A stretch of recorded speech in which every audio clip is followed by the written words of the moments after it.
Personality disorders can significantly disrupt the lives of both the person that is affected and those who care about that person. If you have any of the symptoms mentioned earlier, you can speak with your primary doctor, who may refer you to a psychiatrist or psychologist for evaluation and treatment. Okay, we'll take a break now. Health News will be back in a moment. Every day you invite us to your home. Now we invite you to our homepage.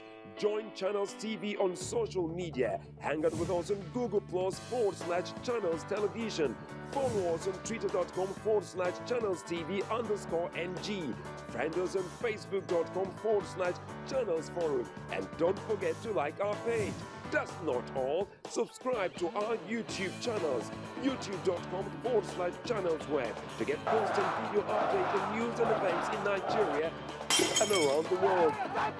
ChannelsTV.com, the news at your fingertips. There's no confirmed case of Ebola virus infection in Nigeria. That statement is coming from the Federal Ministry of Health on the back of the virus ravaging neighboring West African country, Guinea. From the Disease Control Unit of the Lagos State Ministry of Health, Dr. Ismail Abdul Salam gives us tips on how to prevent this infection.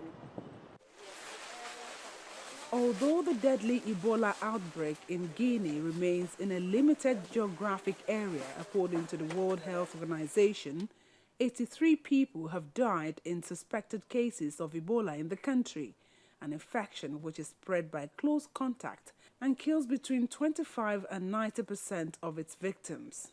From what we have gathered recently, we know that in Guinea, it has been linked to the consumption of fruit bats. But in our own area here in Nigeria, well, I don't know yet. I don't have the statistics.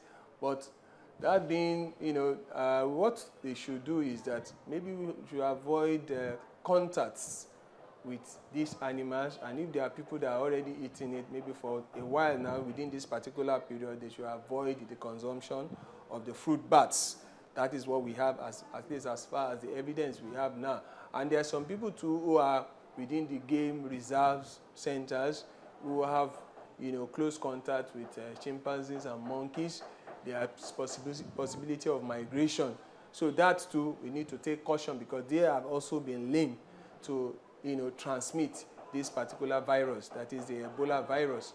Well, in terms of what the members of the community should do, if you have any form of bleeding manifestations, bleeding from the nose, that is after you are somebody that have fever that fails to resolve after the normal treatment like malaria, typhoid, other, and the fever failed to subside, and then the person start having these maybe bloody stools, bleeding to the gums, nose bleeding, bleeding into the skin, bleeding per rectum. All these are, signs that will point towards it. Not only that, those ones we have mentioned now, it's not only for Ebola virus infection. There are other viral hemorrhagic fevers like Lassa fever, like dengue fever, like even what we don't even have around here, Marburg, viruses. So these are possibilities. But once we have that around this period, then that person, we should report or take the person to the available nearest health facilities. Nigerians traveling to Guinea and Liberia are advised to be careful and should report any illnesses with the above stated symptoms to the nearest health facility. In other news, gathered in this hall are members of the Medical and Health Workers Union of Nigeria, Lagos State Chapter, and students of Lagos State School of Health Technology, Yaba. It's all about deliberations on the state of healthcare delivery in Nigeria. The annual Health Week of the Union is focused on universal health coverage and the development of human resources. Participants at the event agreed that government at all levels need to improve access to quality health care, hospital facilities, service delivery, and human resource development. The state of our health facilities in Nigeria is in a state of comatose. And if nothing is done drastically, it may end up collapsing. Because this is a system where there is no teamwork within the health sector. Each professions want to promote individual technicalities rather than come together and see that healthcare service delivery has to be done by all. Health is priceless. There is no amount of money that can be enough to buy health. And if that is the case, it means there is no amount of money the government can put into the health sector that can be too much or that can be a waste.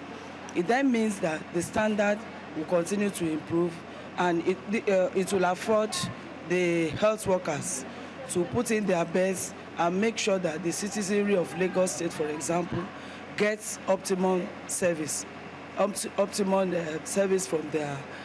whatever they render to them. Finally, an investigation into a supposedly groundbreaking stem cell study in Japan has found the lead researcher guilty of misconduct. The RIKEN Center panel said Dr. Haruko Obokata fabricated her work in an intentionally misleading fashion. It said there were irregularities in data and images used in her scientific papers published in Nature. Dr. Obokata stands by her claim to be able to produce stem cells using an acid bath or mechanical stress. There were high hopes about the technique that promised to offer a cheap and ethical source of stem cells. But experts have been questioning Dr. Obokata's findings, and other research groups have failed to reproduce her results. Stem cells can become any other type of tissue and are already being investigated to heal the damage caused by a heart attack and to restore sight to the blind. In a statement, Dr. Obokata said she will soon file a complaint with RIKEN challenging the panel's findings.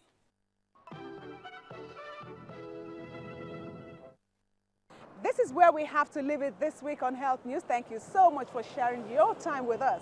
I look forward to seeing you again next week. I'm Jomi Otaigbe.